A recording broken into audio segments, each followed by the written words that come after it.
So, my mother called me the other day.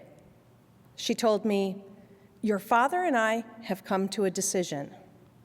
"Oh," I said. "Yes," she said. "We have decided to use the F word regularly in conversation." "Wait, what? The F word?" "Yes," she said. "We hear it being used all the time in the movies. Everyone is saying it." "I know, Mom, but..." She interrupted me. "Let me tell you, Mithra, it used to be that you couldn't say the F word. But there were other bad words that you could say. Words like the N word. People used to say that word. And now you can't. But you can say the F word. And that's how it should be. That's what I call progress." I wanted to say, "Mom, that's what I call ironic."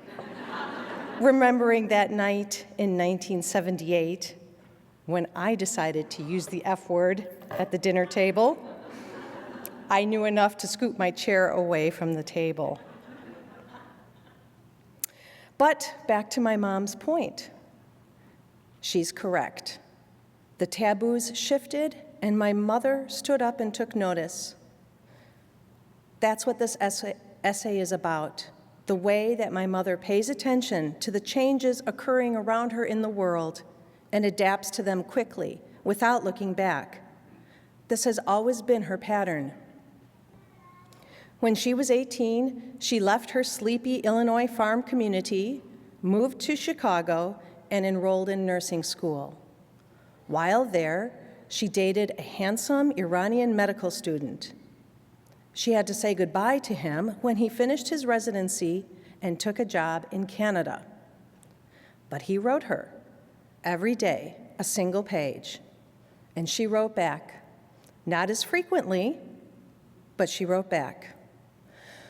One day, he wrote to her with a proposal that they marry and move back to Iran together. She didn't write back. She sent a telegram instead. Before he could change his mind, it had one word: yes.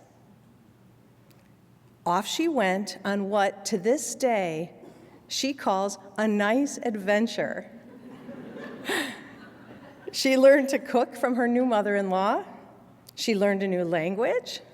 She birthed 2 children in a hospital, the first woman to do so in this small Iranian oil town.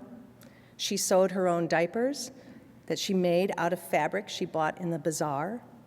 She learned how to kill snakes, and she loved it all. When we moved back to the US, she was no longer a stranger in a strange land, and most observers would give the credit to my dad for adapting to life in these United States, and rightly so. But with my father came his culture. For example, in Iranian tradition, the law of hospitality is sacred. As my father's siblings and their families immigrated to the United States, our home became a way station to independence.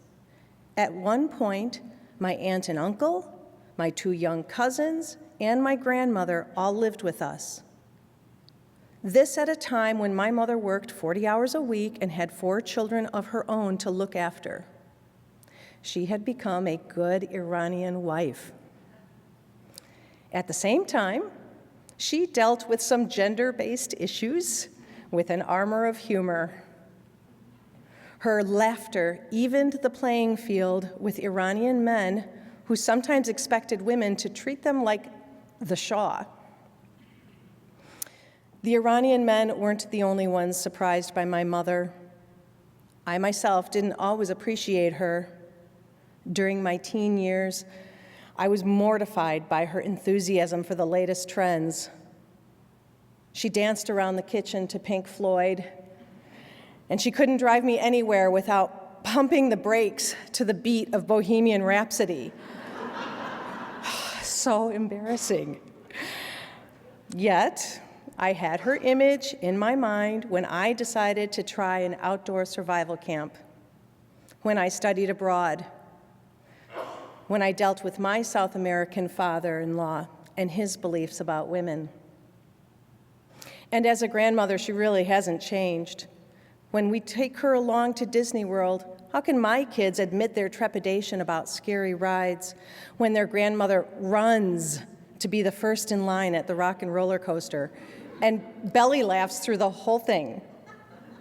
She attends college lectures. She stands in line to get the newest iPhone, and she learns new swear words. She does not live in the past. She does not lament the state of our society or pine for the good old days. In her opinion, these are the good old days.